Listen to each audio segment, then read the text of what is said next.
rason ay para abutin tayo. Amen po ba? Amen. So, bilang ngayon pong season ng Pasko, ay mulit-muling i-remind po natin yung sarili natin kung bakit nga po ba siya bumaba. Amen? So, siya nga po ang King of Heaven, siya ang Diyos ng lahat, pero tayo kanyang inabot. So,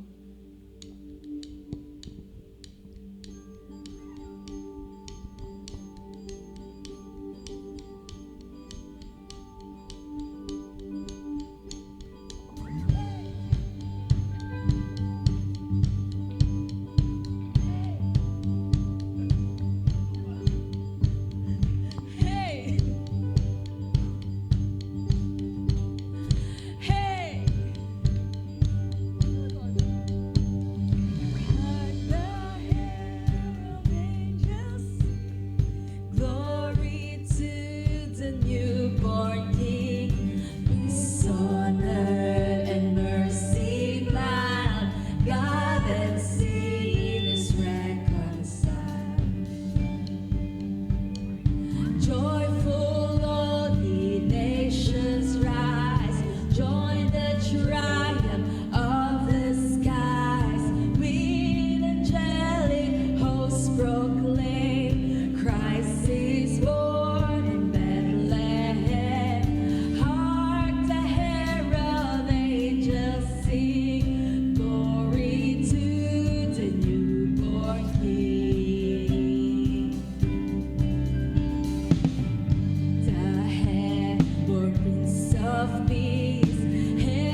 heaven come now. Let your glory reign, shining like the day. King of heaven come. Yes, Lord. Ito po ang aming dalangin that you come, Lord. Salamat, Panginoon. Amen, amen. Amen. Sige po, patuloy po tayong umawit. Tunay nga na ang joy of the Lord is our strength. Amen ba? And siyang nagbigay ng joy sa world. Amen, amen. Sige po, patuloy po tayong umawit.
Hallelujah.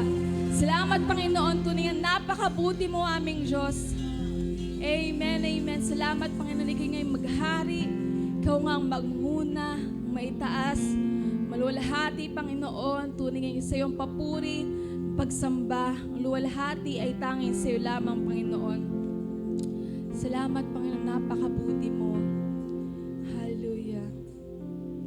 Salamat, Panginoon. Ikaw nga pong maitaas. Ikaw nga pong manguna. Hallelujah sa oras na ito. So yung papuri pagsamba ang luwalhati. Ito po aming dalangin sa pangalan ni Jesus. Amen, amen, amen. Amen. Amen. Sige po. Amen. Sige, tayo po yung manalangin. Shall we pray? Thank you, Lord God. We give you praise, Lord. Salamat, Panginoon, sa umagang ito.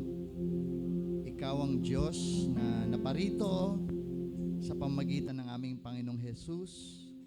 Salamat po, Ama, na ikay nahayag. At Panginoon, dalangin po namin na ang Paskong ito ay hindi po maging ordinaryong Pasko, hindi po ito maging pangkaraniwan, hindi po ito maging just a celebration. Hindi lang po ito basta maging kasayahan, but rather, Lord, kayo po ay maranasan, makilala, maunawaan namin ang lawak ng iyong pag-ibig. Hayaan mo po, O Diyos, na tunay nga po na yung pangangailangan ng sangkatauhan, ang pangangailangan ng church na ito, ang pangangailangan ng bawat individual, ang pangangailangan namin sa iyo ay talaga nga pong maranasan namin as we celebrate this Christmas by the power of the Holy Spirit. Panginoon, inaanyayahan namin ang iyong Espiritu, ang siyang kumilos sa aming pong celebration sa araw na ito. At Lord, buksan mo po ang aming pangunawa, buksan mo ang aming puso. Tunay nga, Lord God, na kami po ay nangangailangan. Kami po ay talagang desperado na maranasan ka. Dahil, O Diyos, ikaw ang bumubuo sa amin. Kayo ang tunay na kahulugan ng buhay na ito. At ikaw ang tunay na hinahanap ng aming mga puso. At Lord, walang makasasatisfy ng aming pong puso, ng aming pangangailangan. Wala pong bagay na material o anumang bagay sa mundong ito na makakapuno ng aming pong pangangailangan. Lord, ikaw yun, Lord. Ikaw lang ang sapat sa amin. Kaya sa umagang ito, we pray that the Spirit of the Lord, the Spirit of joy, the Spirit of peace, ang siyang tunay nga po na ibubuhos mo sa aming kalagitnaan. Lord, and we declare na ang lahat ng espiritong hindi galing sa iyo na pilit na ginugupo ang iyong mga anak, pilit na kami ay pinalulumbay, ang gawa ng kaaway na ito ay winawasak namin, ginagapos namin sa makapangyarihang pangalan ng aming Panginoong Hesukristo. Sa oras na ito, in the name of Jesus, in the most powerful name of Jesus, we declare every spirit that nag-rise against Jesus or against the knowledge of God, lahat ng gawa ng kaaway, lahat ng klase ng kaisipan, lahat ng klase ng damdamin, lahat ng uri ng pananaw, lahat ng uri ng attitude, lahat ng klase ng prinsipyo na hindi po sumasang-ayon sa pagiging Panginoon ni Hesukristo ay aming sinasansala, ay aming kinakansila, amin itong ginagapos even right now in the most powerful name of Jesus. Lord God, Heavenly Father, you have come unto this earth through our Lord Jesus Christ. The great is the mystery of godliness. God manifested in the flesh. This is the greatest mystery. And Lord, we doesn't want na ma-miss namin ang greatest opportunity of knowing you, O God, in the flesh, knowing you, Lord God. At it is by the power of the Holy Spirit. Lord, sa oras na ito, Father God, we honor you, we worship you, and we declare, Lord, ang bawat kapatiran namin sa umagang ito ay binibigyan mo ng spirit of gladness, spirit of joy, spirit of peace, and Lord, even healing, even, Lord God, yung pong spirit of unity, love, and faith. Lord, we welcome you in this place. We welcome you. You are the celebrant, Lord. You are the light of the world.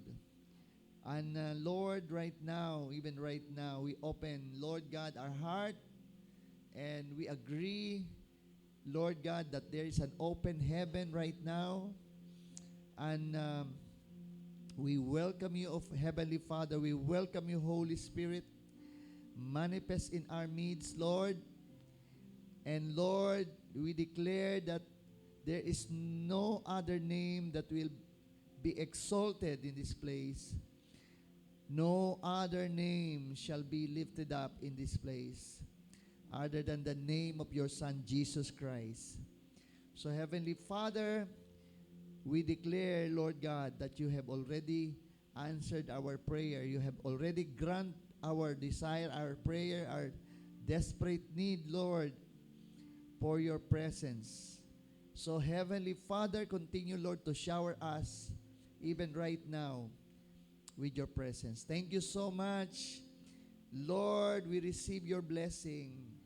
At walang katapusang pasasalamat ay binabalik namin sa iyo, Ama. Hanggang mamayang hapon, mamayang tanghali, hanggang sa aming pong second service, sa aming pong family day, sa aming fellowship, tunay kang magmamanifest sa aming kalagitnaan. And even, Lord God, we also exalt, oh God, and to you, the needs of our brethren in other churches. Magmamanifest po ang iyong kaluwalhatian sa bawat simbahan, sa buhay ng iyong mga lingkod, na mga magbabahagi ng iyong salita, sa mga pastor dito sa San Mateo, sa Ampid, San Mateo, at sa ibang karatig na barangay ng San Mateo, maging sa buong lugar ng Marikina, hanggang doon sa kabila, sa Montalban, at sa buong Rizal, at buong Luzon, Visayas at Mindanao. O Diyos, ay magpapakahayag ka in a very special way. You will manifest your presence, your glory, even you will going to perform miracles through the hands of your servants. As they lay hands to the sick, they shall recover. For Jesus is with us. The anointed one of God is with us.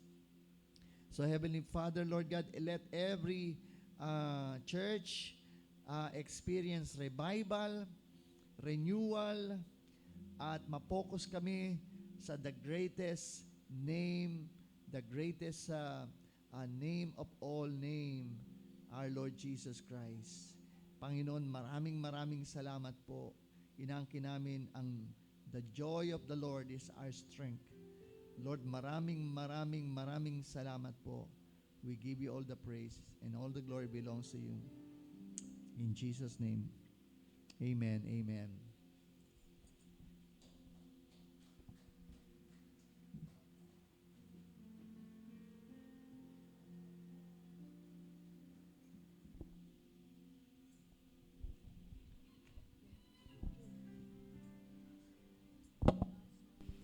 Let's pray po para sa ating pagbibigay. Hallelujah, hallelujah. We worship your name, Father. We thank you for your goodness, Panginoon. Salamat po sa umagang ito. Salamat po sa napakagandang araw na ito ay ginawa mo para kami ay magsama-sama, Panginoon, para ikaw ay aming purihin, sambahin. Salamat po sa privilege na ikaw ay aming masamba, Panginoon. Wala kang katulad, Panginoon. Ikaw ang aming Diyos, ikaw ang aming Ama, ikaw ang aming sandigan, ikaw ang lahat-lahat sa amin, Panginoon. Kaya't sa umagang ito, O God, patuloy namin ipinagkakatiwala sa inyo ang aming pagbibigay, Panginoon. Tunay nga po na napakabuti mo dahil ikaw ang unang nagbigay, Panginoon. Even your life, Lord, ay pinagkaloob mo para sa amin. How much more our needs, Lord? Napakaliliit lamang nito kumpara sa kapangyarihan mo, Panginoon. You are the creator of all things. Kaya, Ama, patuloy kaming magtitiwala, patuloy kaming aasa sa iyo, Panginoon. You will provide everything that we need, Lord, sa aming mga tahanan, sa aming mga anak, sa aming mga mahal sa buhay, Panginoon, sa aming mga finances, Lord. Patuloy kaming aasa at magtitiwala yung aming mga pinagkakakitaan, Lord. Patuloy mo pong mabigyan, Panginoon, ng pabor ang bawat isa sa mga nangangailangan, Panginoon, Lord. Alam namin na you are our Jehovah Jireh, our provider. Salamat po, Panginoon, pagpalain niyo po ang mga trabaho, negosyo na mayroon ng bawat isa. And we also pray, Father, kung may mga kapatiran man kami na naghahanap ng trabaho, Panginoon, nangangailangan ng pagkakakitaan, Lord, kayo po ang magbigay ng pinakamainam na trabaho para sa kanila. For your glory, O God. And we pray also, Lord, patuloy mong pagkaisahin, Panginoon, ang bawat isa, ang pamilya, ang bawat tahanan, Panginoon, na talagang ikaw po ang aming uunahin sa lahat ng aspeto ng aming mga buhay. Salamat po, Ama. At aming inaangkin, Panginoon, ang pangako mo, Panginoon, as we give our tithes and offerings, Lord, you will open up the windows of heaven and pour out your blessings to us, na wala kaming sukat kalagyan, Panginoon.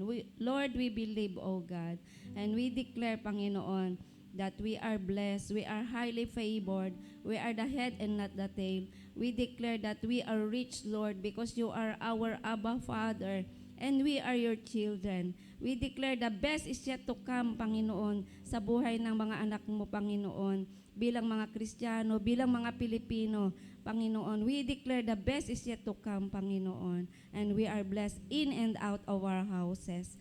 Thank you, Lord, and we give you the highest praise. In Jesus' name, amen.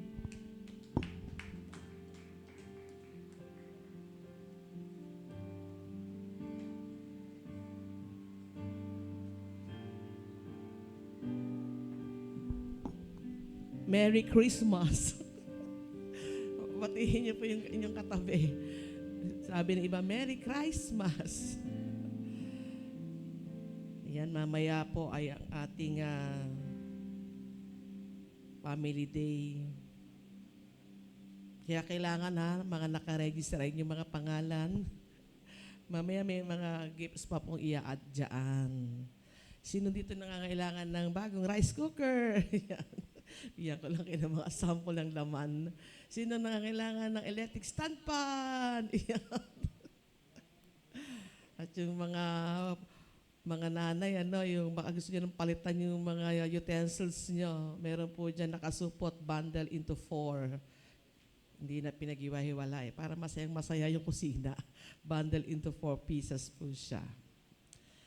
Yan. So nagbigay lang po ako ng input kung ano po yung mga raffle. Pero of course, dahil napakadami po natin, ano po yan, kung sila yung mabubunot. Ina-anticipate natin, baka ma-reach po natin 150 to 200. Kasi po, yung first service, napuno po ito noong nakaraang linggo, and then puno din po yung second service. Kaya pag nag-join, attend sila, yan na. At alam po nila na ang second service natin after the service ay family day na. At announcement lamang po muli sa December, wala pa tayong PowerPoint, medyo kailangan maayos. Okay na yung PowerPoint natin. December, that will be 18, 19, 20. December 18, 19, 20, that will be Thursday, Friday and Saturday. Itong darating na Thursday na po yan, kasi 14 po tayo ngayon. Itong pagdating ng Thursday, Friday, and Saturday, magkakaroon po tayo ng sambang madaling araw.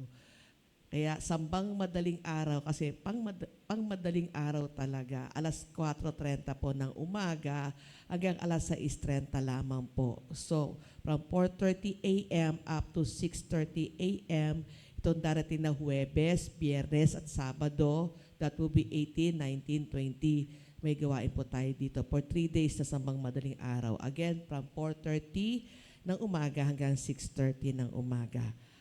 At dahil dito, wala po tayong Wednesday prayer meeting. Wala pong alas 7 ng gabi na panalangin. Pero, hindi pa rin tuluyang mawawala. Ang prayer meeting po kasi natin tuwing Miyerkules ay 2. Para po yung mga hindi po pwedeng sa gabi, katulad ng mga seniors, okay, mga mothers na ang agang gigising, may mga mother po tayo, alas 6 pa lang ng umaga, ang estudyante nila ay kailangan nasa school na. Kaya nagkaroon po tayo ng pang-umagang panalangin tuwing Miyerkules, alas 7 ng umaga. Back to back with yung regular nating noong pa lang na Wednesday prayer meeting paggabi. Alas 7 ng gabi naman. So yun po yung mawawala sa dati na Miyerkules, yung pang alas 7 ng gabi. Sa umaga, 7 a.m. meron po. So tandaan niyo po yung mga ina-announce ko po. Yan. Tapos yung again, nasambang madaling araw, 18, 19, 20. And then, after po niyan, sunod-sunod po ang mga activities natin gawain. December 25, magkakaroon po tayo ng Christmas service. Ang ating December 25 ay Thursday din po yan, Thursday. So, wala pong 24 uli. Kasi po, gabi po yun, di po ba? Anong tawag doon? Naghahanda ang mga pamilya ng Noche Buena ba? Noche Buena. Ang bagong taon, Media Noche. Nakalimutan nyo na. Noche Buena po yun, yung December 24 na 12 midnight. Yan. Kailangan alam din natin yung mga kulturang Pinoy. Sa States, November 27, meron silang Thanksgiving Day, the whole nation. Tayo naman, December 24 sa Philippine context, nagse-celebrate po or nagkakakitaan ang mga pamilya, kakaroon ng reunion ng December 24 for the Noche Buena.